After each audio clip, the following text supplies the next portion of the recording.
Welcome everyone, I'm Addamere, and this is level 2-6 of Plants vs. Zombies, Game of the Year Edition. The 6th night level is a regular level which introduces the Hypno Shroom and the Football Zombie. The Hypno Shroom is a single-use plant which converts the zombie that eats it to our side, causing it to turn around and attack other zombies in that lane. This makes it potentially more useful than other instant kill plants such as Potato Mine and Cherry Bomb, since it not only gets rid of a tough zombie but also recruits an ally. Hypno Shrooms cost 75 sun to place and recharge slowly. The other new element in this level is the Football Zombie, to date the toughest zombie we've encountered. We saw it briefly on the plant selection screen. It boasts a formidable 80 health thanks to its football helmet, and it runs fast like a pole vaulting zombie. As with most other zombies made tough by special equipment, its helmet falls off once it takes sufficient damage to reveal a 10 health zombie beneath it. The 7 grave markers in this level give us a similar problem as to the previous level, that being that our defenses either have to be further back than I'd like them to be, or they have to be not as pretty as I'd like them to be. This time I opt for the latter, trying to go ahead and shore up defenses where I can without so much regard for keeping it all nice and neat and in a row. You'll see this later on once tougher zombies start to appear and I counter them with just row upon row upon row of these puff shrooms. It's kind of like how I'm doing now, but I'll be doing it more a little bit later. As you can see, these past few levels, I've entirely invested in the sun shrooms. I think that those are better for us than a mixture of sun shrooms and sunflowers. Let me know if I'm wrong. So with this conehead zombie, I figured I'd just, I thought about using the Hypno Shroom, I thought about digging up the puff shroom and putting down a fume shroom. I thought about doing lots of things, but the thing I ended up doing was just letting him eat that first puff shroom. It's free, it doesn't matter. Place another puff shroom behind that second one I've already placed, and we're going to use the grave buster to get rid of that grave once he's down. And now we see the new zombie introduced in this level, the Football Zombie, and we're going to use our Hypno Shroom on him. It's kind of a waste of the Hypno Shroom because it doesn't really get the full benefit, which is to say that there's not any enemy zombies for him to kill. It would have been great if that conehead zombie had come one row further down so that the Football Zombie could destroy him. But, what can you do? In general, if you want to do something like that, using a instant kill weapon like the Hypno Shroom or a Potato Mine or anything else, any of the later plants that we'll eventually get, you want them to be as far to the left as you can. They're perfect when you've got a completely undefended row, because then you can just, instead of using them as a last resort, it's more like it was planned. It feels better that way as the player, and it's also a lot more efficient because you haven't invested time or resources into the defenses that they're supplementing. It's the most efficient possible when you can just have them be the only defense and have it be planned that way all along. So with that one grave gone, I'm able to line things up all nice and pretty. Perhaps not as pretty as I'd like it to be, but definitely a lot prettier than it has been in the past. And I'll be able to get a column of fume shrooms fairly soon. Right here we've got a little bit of a problem with the Football Zombie coming down with the conehead zombies. And you can see that I slightly misplaced my fume shroom there in the middle row. That entire bottom row is going to get eaten, but that's okay. Our Hypno Shroom is going to catch that Football Zombie, and that Football Zombie is just going to barrel through all those other zombies. I really shouldn't have put a fume shroom to the left of him. I should have just let him be the only defense there, because it's the only defense that was needed. But I didn't think about that ahead of time, and I just have to deal with what I've got. Our defenses weren't quite up to snuff, and this conehead zombie is going to threaten our sun shrooms and actually get through one of them before I place the Hypno Shroom here and get rid of the last zombie in the level. We click our reward then, and we are treated to a new seed packet for a new plant, the Scaredy Shroom, which we'll see next level. Welcome everyone, I'm Addamere, and this is level 2-7 of Plants vs. Zombies, Game of the Year Edition. The 7th night level introduces the Scaredy Shroom, which I completely forget to bring along in our plant loadout. And that's a shame because the repeaters I bring along instead are far too expensive for the Sun-Starved night levels, and as a result I never place a single one. But let's go anyway. In this level there are 11 grave markers already placed in our lawn, which is the most we've seen in a single level to date. This doesn't have any immediate impact on how we start the level, Because what are we going to do but place sun shrooms and puff shrooms? Rather than try to make our defenses look pretty early in the game, I just worry about it later, if at all. For now, I'll just put some puff shrooms wherever I can, and if the opportunity presents itself as we get rid of these grave markers later on during the course of the level, I'll try to line things up as neatly as I can.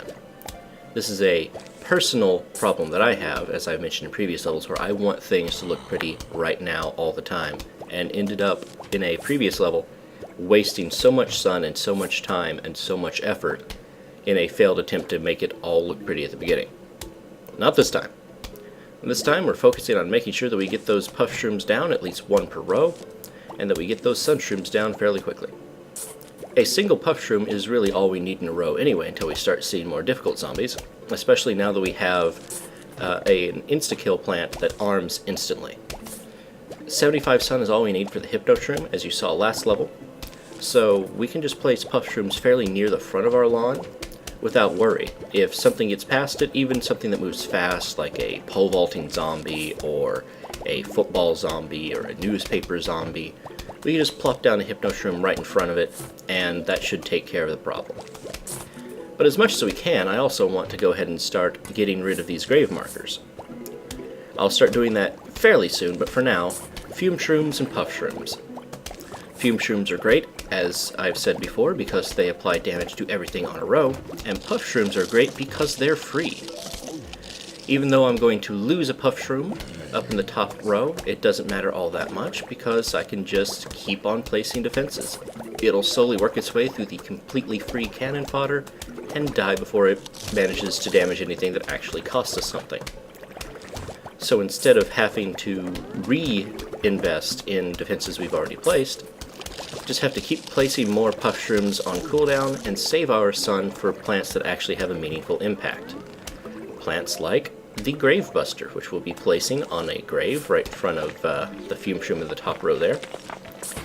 As the huge wave of zombie approaches, we're in a pretty good situation right here.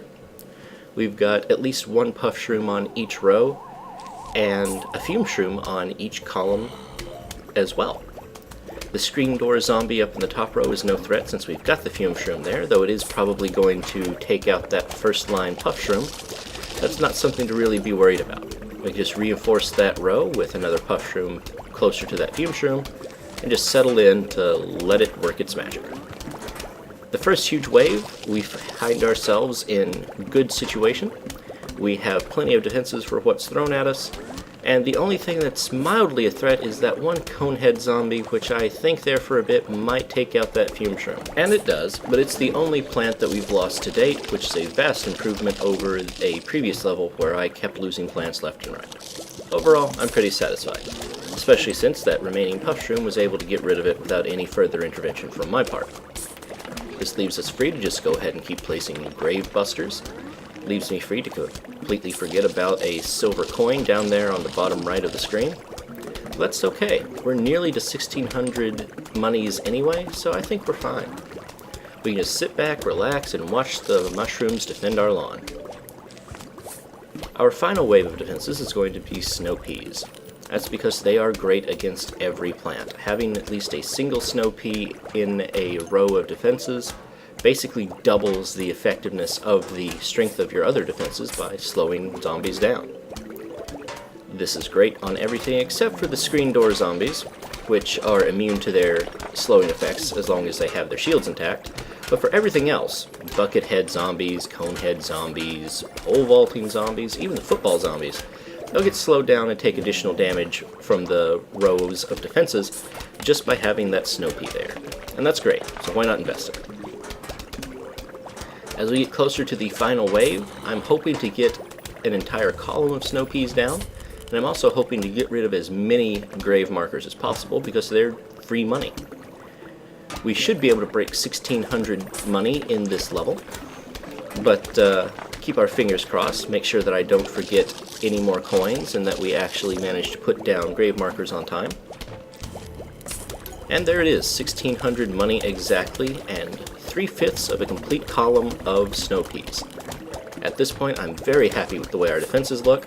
We've got a nice 2 columns of sun shrooms, a column of snow peas, 2 columns of fume shrooms, and almost 2 complete columns of puff shrooms, which we could have if I would just, there we go, place it a little faster. With 1 final grave marker to get rid of, we get to see the football zombie charge onto the field, and unlike last level, I'm going to just let it stay on the field for a while. I want to demonstrate how tough this thing is. It's taking 5 effective pea shooters of damage, and it manages to eat its way through some defenses anyway. Go ahead and place down the Hypno Shroom, click the sun, click our reward, a seed packet for a new plant, the Ice Shroom, which we'll see next level. Welcome everyone, I'm Addamere, and this is level 2-8 of Plants vs. Zombies, Game of the Year Edition. The 8th night level introduces the Ice Shroom and the Dancing Zombie, and we also finally see the Scaredy Shroom in action. Ice Shrooms are single-use plants that stun all enemies on the screen for 3¼ seconds when placed. They also deal 1 point of damage to each enemy, and slow them for another 16 seconds. They cost 75 sun, and like most single-use plants, they recharge very slowly. Scaredy Shrooms have the same damage and full long range as pea shooters, but they cost only 25 sun to place. The disadvantage of Scaredy Shrooms is hinted in their namesake. They stop shooting and hide if enemies get within 3 squares of them. They are useful in the light levels as cheaper substitutes for the pea shooter, but must never be used in the front line of defense. That's it for the new plants, but there are actually 2 new zombies in this level as well. The Dancing Zombie and his backup dancers. Dancing zombies are really obvious when they appear, as they change the music and summon backup dancers, which are the other new zombie. It's actually possible to avoid ever encountering the backup dancers by killing the dancing zombies fast enough, but I'm not going to do that. Originally, the dancing zombie was made to resemble Michael Jackson from the video for Thriller, but his estate protested after his death, and it has since been changed to a disco dancer in a leisure suit with an afro. Dancing zombies summon their backup dancers shortly after appearing, and continue to summon them until they themselves are destroyed. The backup dancers also went through a rework after the Michael Jackson estate pestered Popcap to change anything to do with it, because they looked like the backup dancers from the video for Bad. Backup dancers always stay in formation with their dancing zombie, which spawned them, which means that slowing or stunning any one of them effectively impairs the entire group. Here's the dancing zombie now. You can see that the dancing zombie initially comes onto the lawn backwards. Only after he turns around to the front and gets his spotlight on him does he start to summon backup dancers. Once he has some backup dancers, they can provide a bit of shield from ranged damage, but once he's gone, they stop spawning. And that's exactly what happens here. We don't quite get to see the Scaredy Shroom hide from that last backup dancer, but that's fine. Presently, we've got almost 2 columns of puff shrooms, and we're about to finish off our column of Scaredy Shrooms. This gives us a pretty good amount of damage that we can project all the way across the lawn. Some more fume shrooms at some point or another would potentially be good if the level was longer, but we're not going to have enough time, much less the sun, to fill up all the defenses that we ideally could have. Another neat thing about the backup dancers and the dancing zombie that we did not see in this particular instance is that if you use a Hypno Shroom on the dancing zombie, instead of summoning backup dancers that fight you, it will summon backup dancers to fight the other zombies. In this instance, though, I opt for using the new plant, the Ice Shroom, to demonstrate just how powerful it can be. It's not that it does a lot of damage, which it doesn't. It's that keeping everything stunned and slowed for that long, especially in a level where we didn't have enough sun to place a bunch of snow peas, is just incredibly powerful and allows us to weather this final wave without any problems.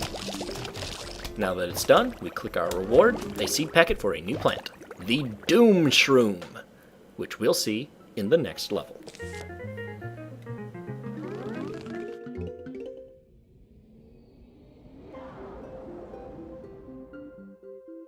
Welcome everyone, I'm Addamere, and this is level 2-9 of Plants vs. Zombies, Game of the Year Edition. This level introduces the Doom Shroom, but I feel it's much better demonstrated in the next level, so we pass on that for now. The 9th night level features no new zombies, and for once everything goes smoothly and nothing bad happens. We will face the basic zombie, the conehead zombie, the dancing zombie and its backup dancers, and the screen door zombie. And with a simple plant loadout, I for once set about deploying our defenses how I should have been doing it all throughout the night levels.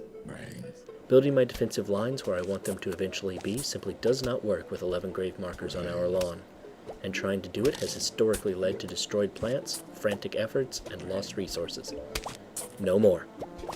This time around, I'm showing off how to do it right, and it all revolves around the humble puff shroom. Because it is free and recharges quickly, there is no reason not to plant it where it can be useful right now, even if you know in advance you're going to destroy it later to make room for something else.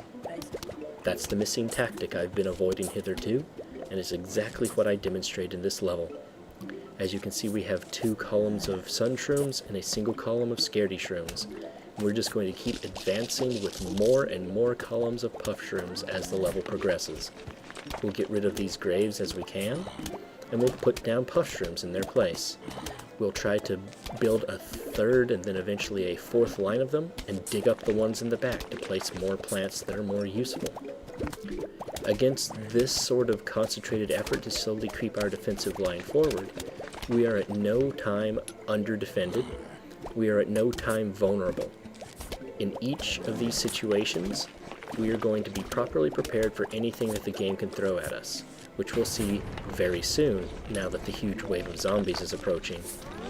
Straight out of the bat, there's going to be a dancing zombie, and there's going to be a lot of other relatively tough zombies. And they're not going to be any match for our concentrated defenses. There are 4 pea shooters worth of damage being shot at that dancing zombie, and our lawn is under no real threat, thanks to the column of scaredy shrooms, the almost complete column of fume shrooms, and the puff shrooms that we are going to advance another rank forward as soon as we can. The screen door zombie off by itself is of course no threat, and all we have to do now is just sit back, buckle in, and get rid of some more graves. Replacing puff shrooms in the back as we plan on building more in the front leaves us with more fume shrooms. All these conehead zombies coming onto the lawn are completely irrelevant to us at this point. Even when they arrive in multitudes as they have been, they will become even less relevant to us as we get more fume shrooms on the case. Even the dancing zombie, as you can see, and his backup dancers are completely destroyed within seconds of spawning because of that damage that penetrates through the entire row. We're actually able to get rid of all of the graves on our lawn right as that next dancing zombie comes in, and well in advance of the final wave. Honestly, we don't even need a 3rd column of puff shrooms, much less a 3rd column of fume shrooms, but that's exactly what I plan on trying to build. I won't make it all the way through, of course, because, well, we kill everything too fast. Watching all those bubbles go across the screen is pretty satisfying. I don't know about you, that's how I feel about it. The screen door zombie is able to put up a little bit of fight in the bottom row, but not for very long. The final backup dancer goes down, and we click our reward. A note from the zombies warning us of an imminent attack on our house. Next level.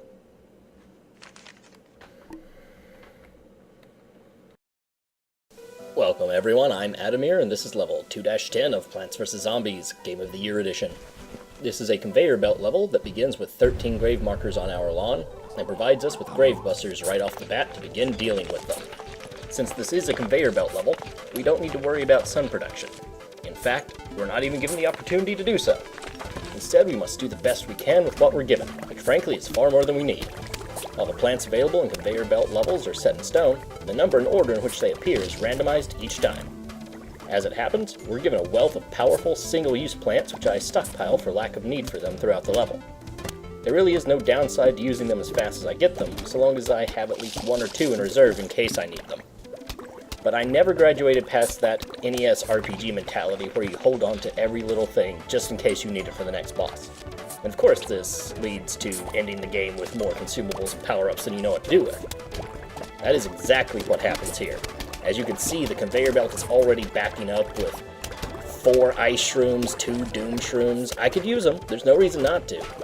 but it wouldn't really help any more than just going ahead and planting the things that I already have. I promise, I will in fact use the Doom Shroom a couple of times in this level.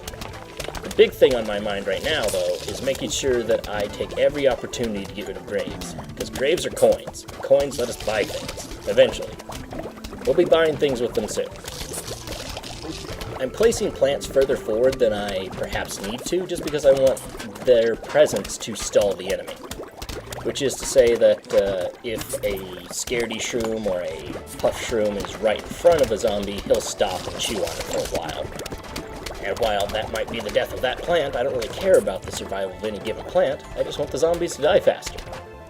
I don't need to worry about the survival of any given plant, because I've got all this entire conveyor belt full of things that will help me wipe the board very quickly.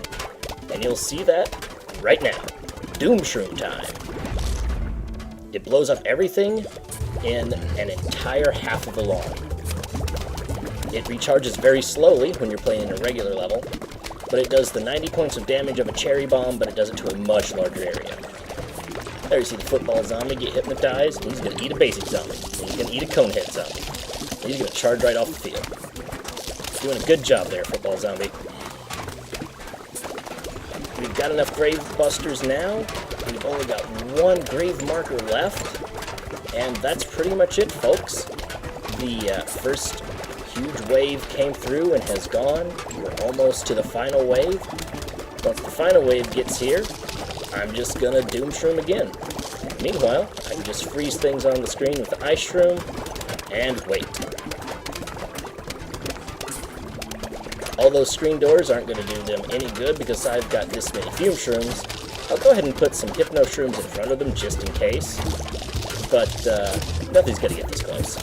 Now that I've got 5 to 6 pea shooters worth of damage going out per row. Final wave spawns, and I'm just going to sit here and wait to blow them all up. First I'm going to freeze them. Then those that survive are going to get blown up with a Doom Shroom. Let me click our reward. Seed packet for a new plant. The lily pad, which we'll see and use next level. Hey guys, if you liked this video, feel free to subscribe to my channel. For the next video in the series, click the button on your right. To go straight to the playlist, click the button on your left. I'm Addamere, and as always, thanks for watching.